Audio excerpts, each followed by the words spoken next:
F'dak iż-żmien xi wħud mill-Fariżej resqu lejn Ġesù u biex iġarbuh staqsewh jekk raġel jistax jitlaq lil martu. Weġibhom u qal: "X'ordnalkom Mosè?" Qalulu: "Mosè tal-permess li wieħed jagħmel il-kitba tad-divorzju u jibgħatha."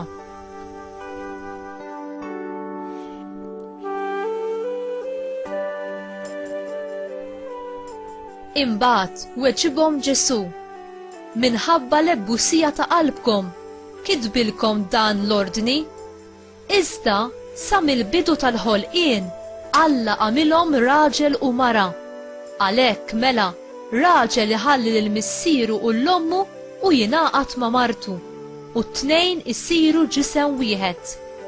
Għalhekk mhumiex iżjed tnejn imma ġisem wieħed.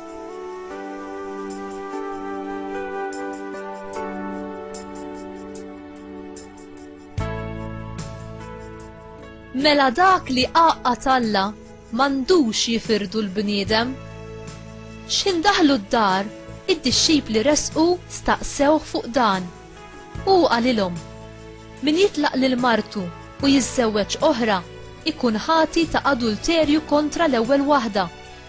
U jekk mara titlaq lil żewġa u tiżżewweġ ieħor tkun ħatija ta' adulterju."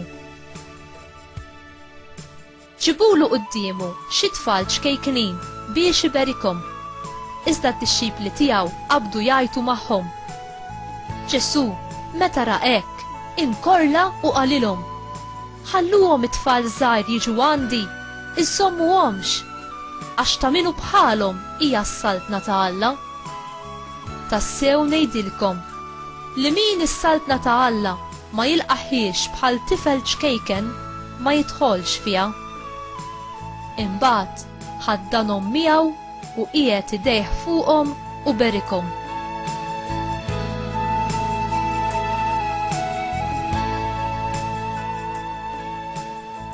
Il-kelma tal-mulej tifħir lilek Kristu.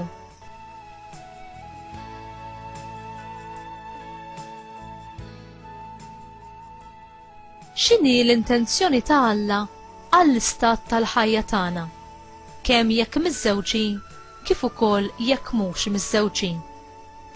Ġesù jitratta t-tema tad-divorzju billi juhu l-semmija tiegħu lura għall-bidu tal-ħolqien u għall-pjan ta' Alla għalina l-bnedmin. Fil-ktieb tal-Ġenesi kapitlu 2 versi minn 23 sa 24 naraw l-intenzjoni u l-idejal ta' Alla li żewġ persuni li jiżżewġu għandhom isiru tant maqudin bejniethom b'rabta li ma tinħalx li jsiru ġisem wieħed. Dan l-idejal insibuh f'Adam u Eva. Huma ġew maħluqa għal xulxin u għal ħadd aktar. Huma il-mudell u s-simbolu għal dawk kollha li kellhom jiġu warahom. Ġesù jispjega li Mosè ippermetta d-divorzju b'turija lil poplu li tilef dak li kien minn dejjem l-idejal. Ġesù jolli l fuq l-idejal ta' stat ta' żwieġ quddiem dawk li huma lesti li jilqgħu u jaċċettaw il-kmandamenti tiegħu. Bl-istess mod, Ġesù jpoġġi idejal għoli għal dawk li b'mod liberu jirrinunzjaw għall-istat ta' żwieġ għas-saltna tas-sema.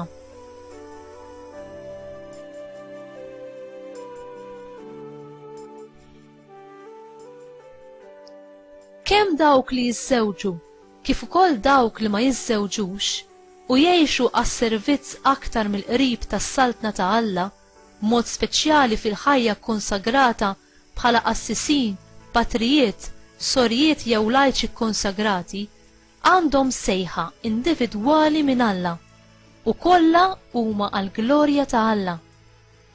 Il-ħajja tagħna fir-realtà mhijiex tagħna imma ta' Alla.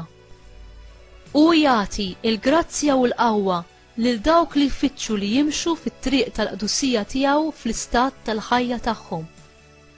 Tfittex għajnuna mingħand il-bnedmin ta' Alla biex taraf aħjar x'sejħa għandu għalik, jew jekk diġà qed tgħix din is-sejħa, tfittex għajnuna biex tgħixha bl-aħjar mod u bil-qdusija li jrid jara fik Alla? Issom lil xi saċerdot bħala direttur spiritwali tiegħek biex miegħu tiskopri dejjem iżjed kif tgħix il-pjan ta' mħabba li Alla fassal għalik?